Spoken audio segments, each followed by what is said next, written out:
Today's tactic is finished unbeaten. It scored a stupid amount of goals. It gets strikers just to be the best player in the world. Now, it won't take your underdogs to the top of the league, and it won't take a team from League 2 to the Premier League without making any transfers. Chill out. This is designated and designed to have the team that is a higher quality in the league to dominate the league. That's what this tactic is for. I want to know, by the way, your favorite player role down in the comments, because I really do think Shadow Striker is my favorite role this year. This one has one. Now, we're going to take a look at the test league. I've run this tactic through the test league. I'll show you the tactic in a minute. You need to be more patient. This tactic in the test league completely dominated, like I mentioned. And we've said it before, if you haven't seen me use this test league here, what we are basically looking for is to finish above Liverpool. They are just overpowered. To have around about 140 points, that is classed as elite. We finish with 145. Happy days. We also have around about that 1.8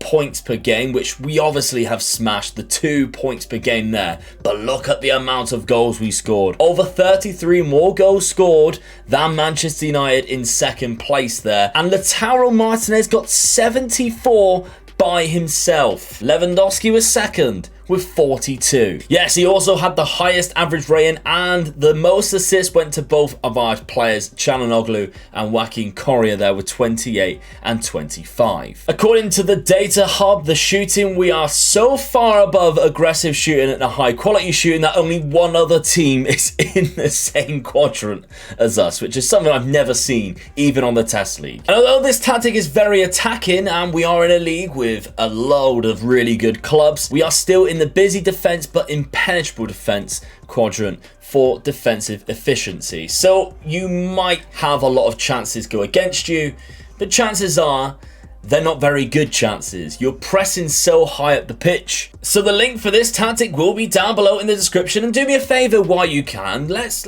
leave a like button. Let's get 1,000 likes on the video. Why can't you do that for me? I really would appreciate it. It obviously helps the video in the YouTube algorithm, which is why every YouTuber and his dog asks for a like. But it genuinely, and comments, I asked for a comment at the start. If you could, it would be great. And this is the tactic we are looking at today. It is created by Ryan Cassidy. Of course, he's been a tactic creator for me for a very long time in my Discord. There's loads of people who can help you there, including Ryan Cassidy in the tactics department. So make sure you join the Discord, link down below. Pyroclastic Flow is the name. Now, it's a simple 4-2-3-1, and the simplicity of it makes it very good indeed. We can see here's a lot of roles which are attacking duty. We've got the 4 up front and the 2 complete wing backs. Now, if I was to say just through a little bit of use of this tactic that I've had in the test league, and just by going over what I consider to be good in looking at this tactic to begin with,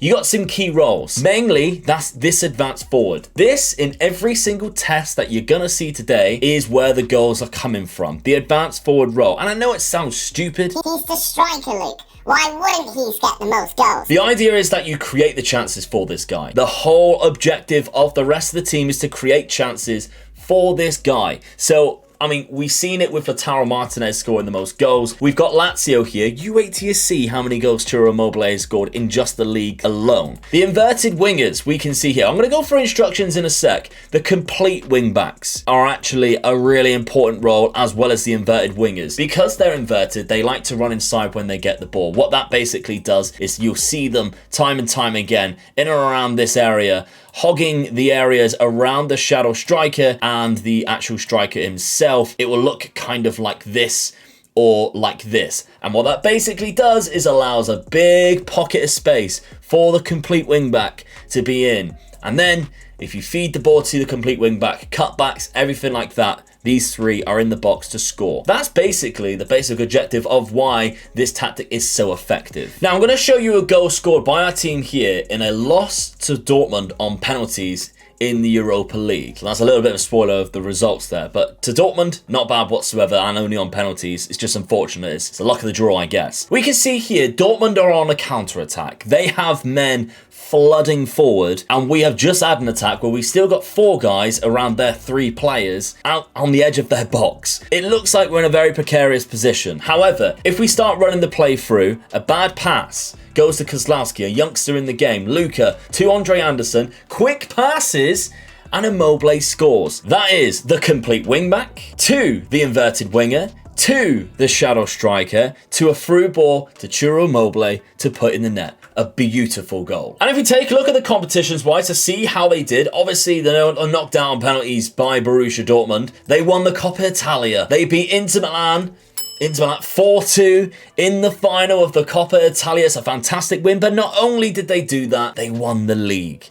By 3 points over Juve, Atalanta, Inter Milan, AC Milan, all below them. And look how many goals Ciro Immobile scored. 61 goals in the league alone. We dominated all the player statistics. Average rating is all 3 of our players. We got 2 of the most assists again. Luis Alberto, what a player he is on this game as well. But Ciro Immobile, I know he is a fantastic striker. I love using him. But you should not be getting 61 goals in 38 appearances, no matter how good you are. This is how good this tactic is. Again, I'll show you a Data Hub shooting statistic. Aggressive shooting, they are so high up, it's actually on the writing. It's embarrassing. The rest of the clubs are so far down, it's unbelievable. I think this statistic is quite impressive, by the way. Clear-cut chances created. We're obviously top with Juve second, but look at the difference between the two. Chances created, clear-cut chances created, 270. Juve, who finished second, 132. 140 nearly clear-cut chances more than Juve, over double. Now, it's no surprise that with this tactic, PSG went unbeaten the whole season, only drawing 2 games as well against Nice and Metz. But the goal difference of 119 is a pretty disgusting goal difference. And Kylian Mbappe getting 58 of those goals, playing up top. 58 goals in just 32 appearances. So for all of you who cannot download this tactic, I'll go through the instructions here for you so you can see them. All the player instructions will be on this side as I click through each position. You can see things like tackle harder, roam prone position. That's what is getting the most tackles involved in every single game and winning the ball high up the pitch. Ball play and shoot less often. Shoot less often is really underrated, by the way, for those cutbacks. If you can include a shoot less often, include it. Even if it's on the striker, I'm pretty sure Ryan's put shoot more often because he wants, obviously, the advanced forward to score the most goals. An insane amount of goals has been scored with them. But even I sometimes put shoot less often on the striker because then he is less likely to take shots from narrow angles and he actually cuts the ball back for people running in at the back post. I've just seen it happen so many times. I've used it and it sometimes works. Of course, we got the very attacking mentality. In possession, we are wide. We are overlapping with the complete wingbacks. Very important role. Shooting on sight. People don't normally like shooting on sight. Sometimes it's very good. That's why we've been able to create so many chances. Low crosses. Slightly shorter passing directness, but with a higher tempo. It's not extremely high tempo. We're not going balls to the wall immediately. Running at the defense, being more expressive. And if we're in transition, we are gegenpress and distribute the ball quickly to our fullbacks by rolling it.